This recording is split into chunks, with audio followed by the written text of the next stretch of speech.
오늘은 무역안보관리원에서 발간한 미국의 해외투자 규제체계 확대 및 법제화 이슈 분석 리포트에 대해 살펴보겠습니다.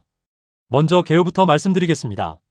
2025년 12월 18일 트럼프 대통령은 2026년 국방수권법에 서명했습니다.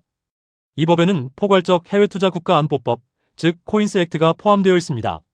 코인스 액트는 재무부가 연방 규정에 따라 운영 중인 해외투자 규제체계를 법제화하고 적용 범위를 확대하는 내용을 담고 있습니다. 또한 규제 대상 기술 분야를 확대하고 중국 외에 다른 우려 국가들도 포함시키며 규제 대상 거래 유형도 더 넓게 적용하도록 했습니다. 미국의 해외투자 규제는 어떻게 발전해 왔을까요? 미국의 해외투자 규제 체계는 2021년 트럼프 행정부의 중국 군사기업 관련 증권 거래 금지를 시작으로 확대된 바 있습니다. 이후 2023년 8월 바이든 대통령이 해외투자 규제 메커니즘을 본격화하는 행정명령을 발표했고 2025년 1월 2일 재무부는 첨단 반도체, 양자정보기술, AI 시스템 세 분야에 대한 중국 투자 제한 규정을 시행했습니다. 그리고 2025년 12월 18일 해외투자 규제 체계를 법으로 명문화한 코인스 액트가 제정되었습니다. 이제 코인스 액트 제정에 따른 기존 체계 대비 변경 사항에 대해서 살펴보도록 하겠습니다. 코인스 액트의 첫 번째 핵심 변화는 기술 분야 확대입니다. 기존에는 첨단 반도체, 양자기술, AI 시스템 세 분야만 규제했다면 이제는 고성능 컴퓨팅 및 슈퍼컴퓨팅과 극초음속 시스템 두 분야가 새롭게 추가되었습니다. 여기서 주목할 점은 특정 기술 분야와 관련된 대상 거래가 금지 기술에 해당하는 기술적 기준에는 미치지 않더라도 신고 의무를 부과하도록 기존 신고 규정을 확대했다는 것입니다. 금지 및 신고 대상 여부를 판단하기 위한 기술적 기준은 향후 재무부가 규정을 통해 구체화할 예정입니다. 두 번째 변경사항은 대상국 범위 확대입니다. 기존에는 중국, 홍콩, 마카오만 우려국으로 지정되어 있었습니다. 하지만 코인스 액트는 여기에 5개국을 추가했습니다. 추가된 국가들을 보시면 러시아, 이란, 북한, 쿠바, 그리고 베네수엘라 마두로 정권입니다.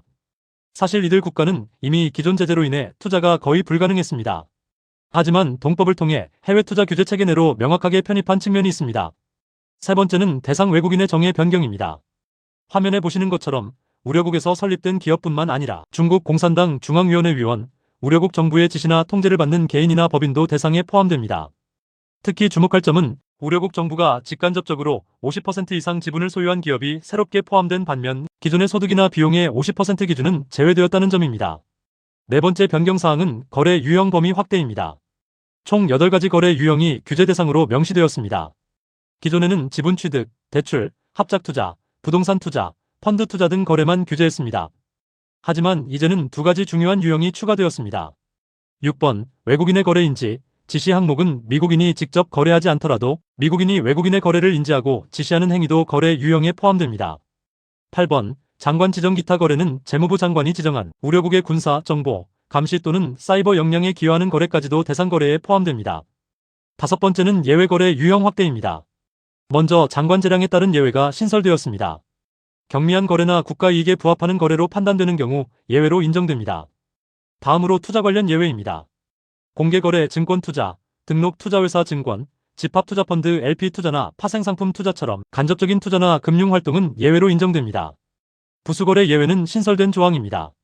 금융기관의 부수거래, 기술이나 노하우 이전을 제외한 일반 계약, 원자재 조달, 은행 대출 같은 통상적인 거래는 예외로 인정됩니다. 또한 우려국이 아닌 다른 국가기업의 전면 인수, 사내자금 이전, 법 제정 이전에 이미 완료된 거래 등도 예외로 인정됩니다. 이제 시사점을 살펴보겠습니다.